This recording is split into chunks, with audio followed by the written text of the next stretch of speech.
like to talk about this Fast AV Master video capture card.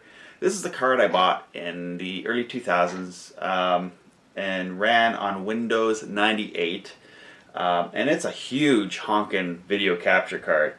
And it had the thing I really liked about it for its time, because we're still working with analog video, Super VHS. It had the ability, when you edited on your computer, it would output it to your to a VCR or a video recording device, but you could also capture it.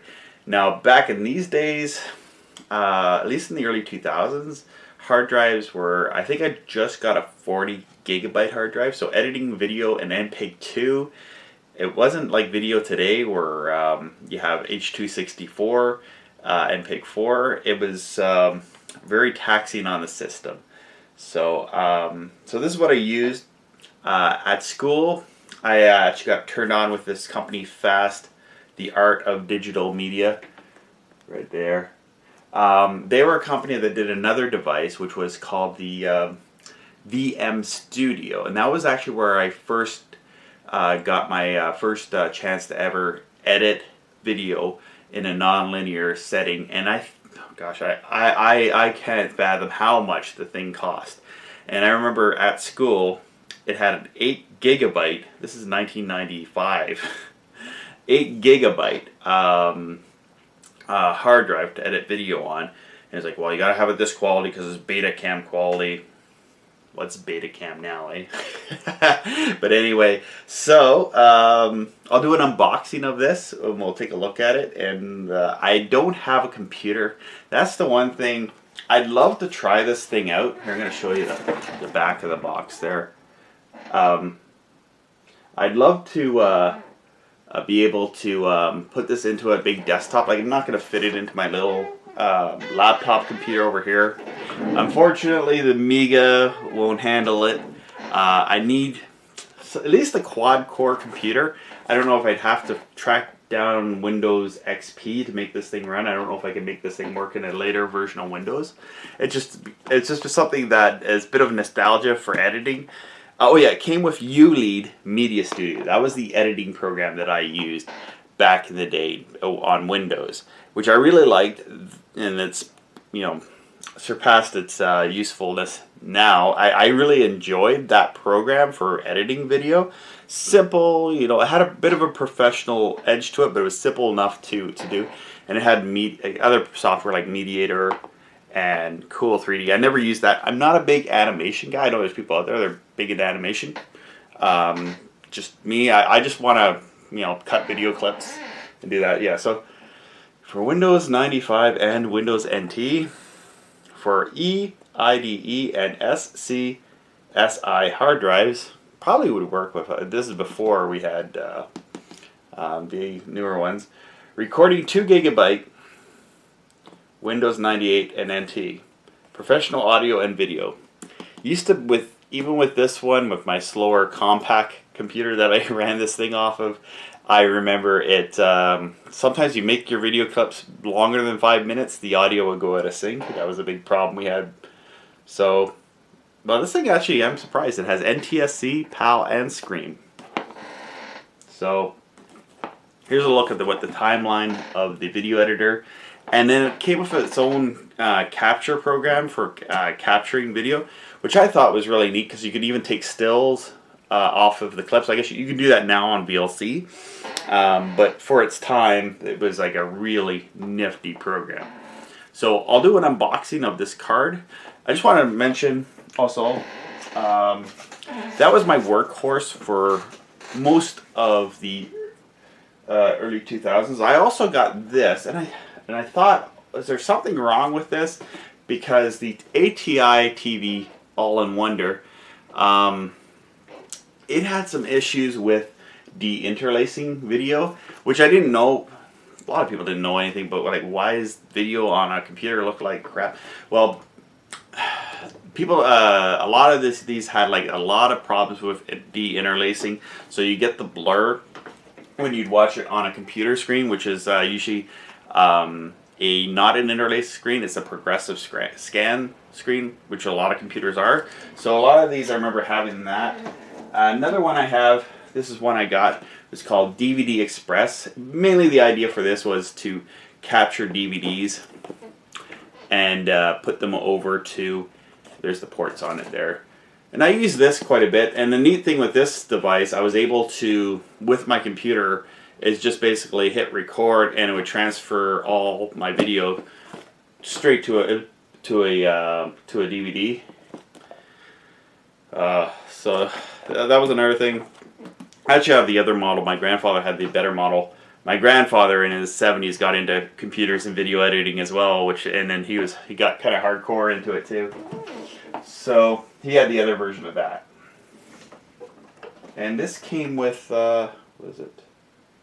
Video Studio, CapWiz, DVD Express, all those programs. Now, this I couldn't get to work in Linux. Didn't even know the driver for it. This is a card, so I need a PC. I need a desktop computer with a PCI card slot to fit in. Same with this this one here. So I'm rambling on about those, but we're going to talk about the AV Master. So here's the box it came in. And I actually got this not at a computer store, but at like somebody's house. I don't know if that was shady or not, but so there's a lot of boxes in here. So okay. So here's the nuts and bolts of it. Here's the card.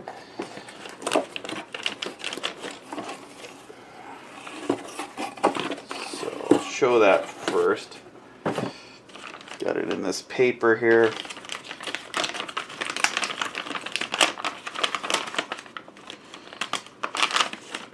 So there we are.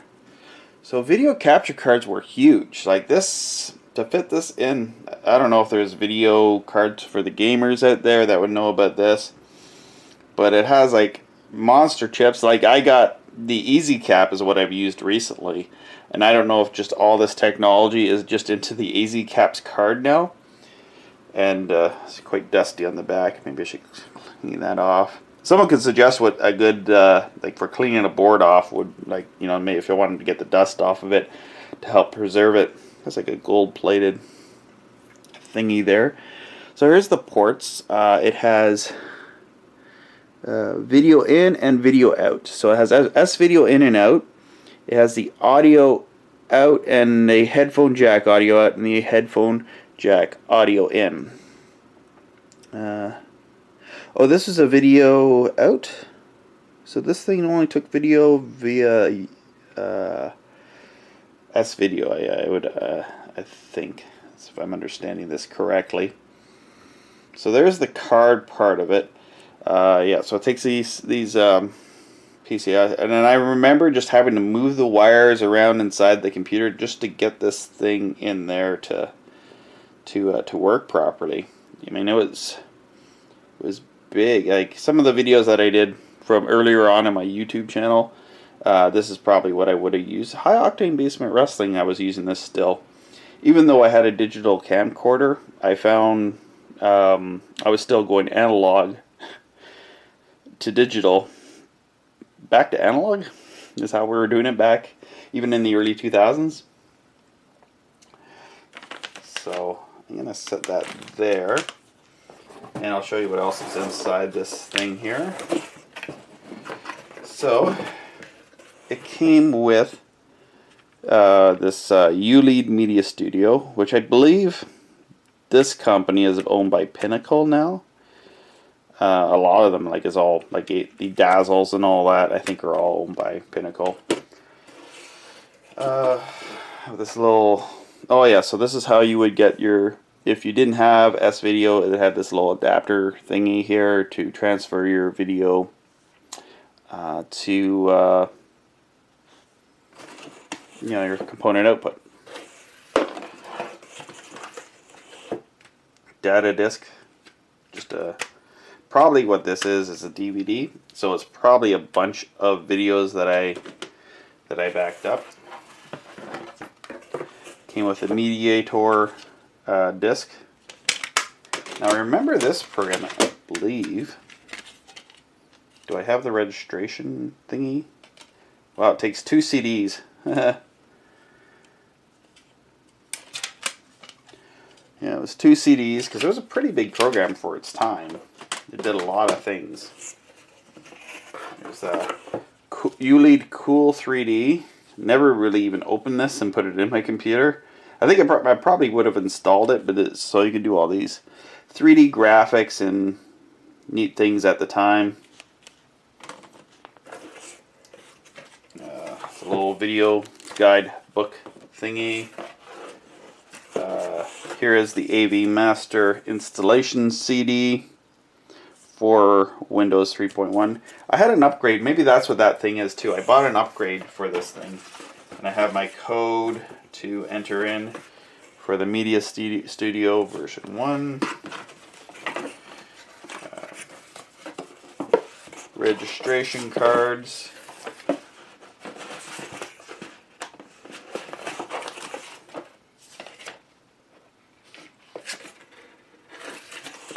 And here's my invoices, what I paid for this thing. So there was PST and GST, and it was $688 is what I spent for this. Back in, does it have the date on it? 2000. Okay, yep, that's when they got that. Yep, isn't that my? So I just paid cash, and there's my receipt for it. And it also came with the instruction manual. It was pretty thick. With the instructions and how to set it up. This is the card to give it some scale. Like it's quite the big card. Like when you try to fit this thing into a computer, like it ain't fitting into my little laptop here. That's for sure. So yeah, one of these days, I don't know if anyone wants to donate me a desktop that works decently that I can, because my curiosity is with this card is I always wanted to see if I can get this thing to work in Linux. Probably not. It's so old, and it would probably, and even if I could, it would be rocket science to get it to work. I had better luck with the EasyCap. Look at the size of the EasyCap compared to this thing. How technology has changed. Like this is how you capture analog video. I don't know if this is better or this. The thing is about this is it did output the video. So maybe there's more going on with this thing because it outputted the video in analog. So I used to be able to output it to a monitor, and then so I'd be editing. The timeline would be on my computer, but the actual stuff that I was editing would be on like an NTSC monitor that I would have connected to the computer through the output. So I had it running to my Super VHS VCR, and then had that Super VHS VCR connected to the monitor.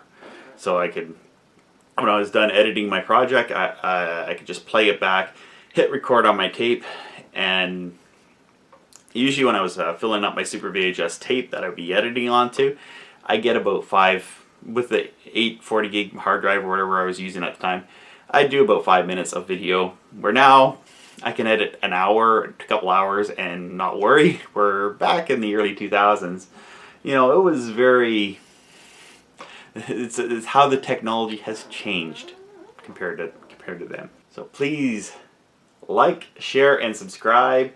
And if you've been doing video editing for some years, let me know how you've what you started on.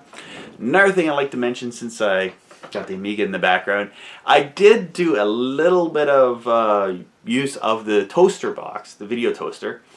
Back in the early 90s, they had you can go to a cable access TV station, and you used to be able to get TV channel. In the 90s, you used to be able to walk in and ask for a TV show, and they would give you one. They don't anymore, but in the 90s they used to do that. Now we have YouTube.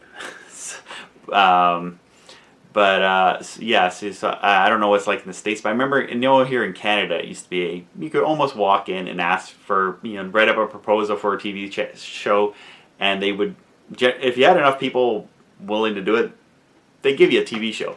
But yeah, now we have YouTube, so it's you don't have to go through the cable access channel, and I don't think cable companies even care about their access channel as much anymore. So yeah, there's this. I don't even have cable anymore, so YouTube's where that is.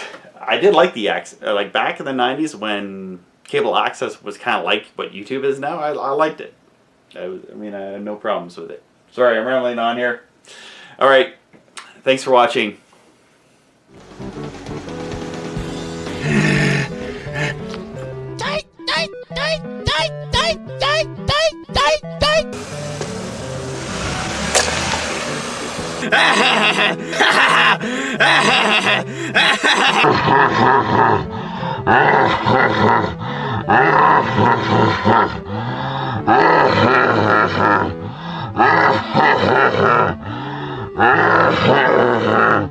I got the killer balloon. I'll shoot it. I got the killer balloon.